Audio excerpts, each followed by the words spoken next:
So this week, I actually got a song recommendation from a friend of mine, who's actually my graphics designer, Adrian.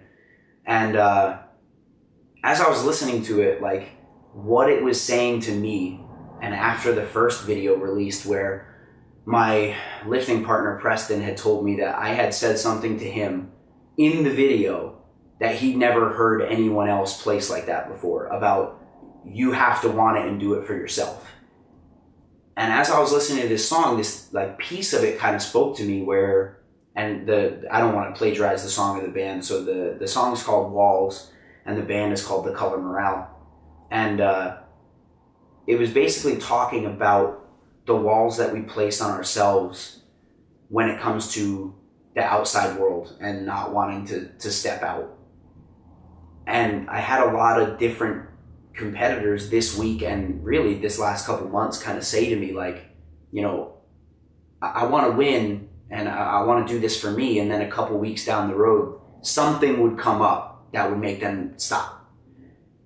And it's almost like the walls that we place on ourselves, even though that just torment inside of it, the worst case scenario that we see in ourselves is safer than stepping outside those walls and stepping outside of it and actually facing what people have to say. Even though most of the time, what we say to ourselves and how we view ourselves when it comes to, let's say, like body dysmorphia or even failure in and of itself, it's worse. It's way worse than what's actually on the outside. And we never grow until we learn to step outside those walls, but it's so much easier and safer inside the confines of these terrible things that we've said and this terrible way that we've portrayed ourselves than it is to just step out and see if it's actually true, which 90% of the time it's never true. And most of the time, the view from the outside is a lot better. And so I had this just epiphany that was, you know, in trying to help people, you're not always going to hear what you want to hear. And I think that a lot of people, even if it's lighter and even if it's a softer hand than what most people were expecting to hear anyway, they'll purposefully use it as demotivation because they're afraid of what the next step is or what the next piece of criticism is, and that it's going to be worse and debilitating. And I think that in and of itself really limits people's success in not just this industry, but in life in general, because they're so afraid of stepping outside of the confines of the walls. And it's just safer inside to just stay there. Hectic.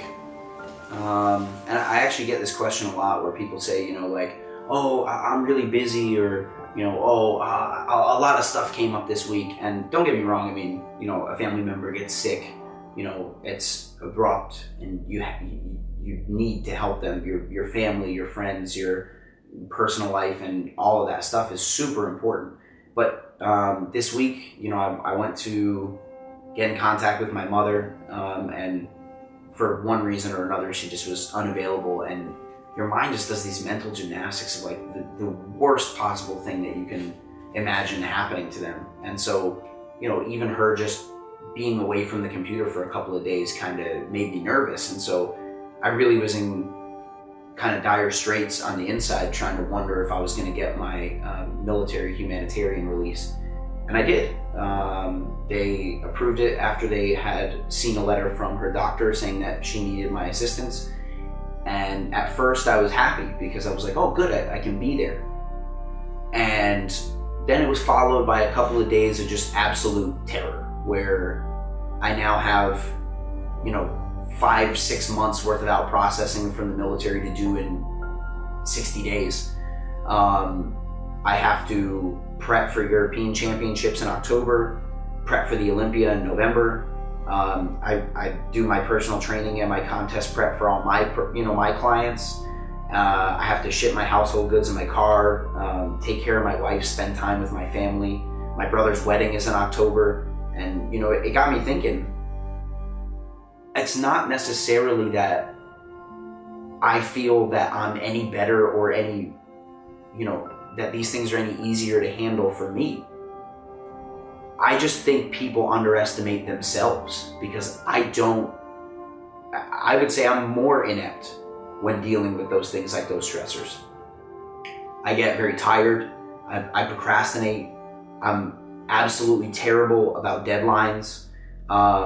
So a lot of times, people always ask me that, where they'll say, how do you deal with these stressors? I don't know. This thing is so important to me, and when I feel that something is important enough to me, I make it happen.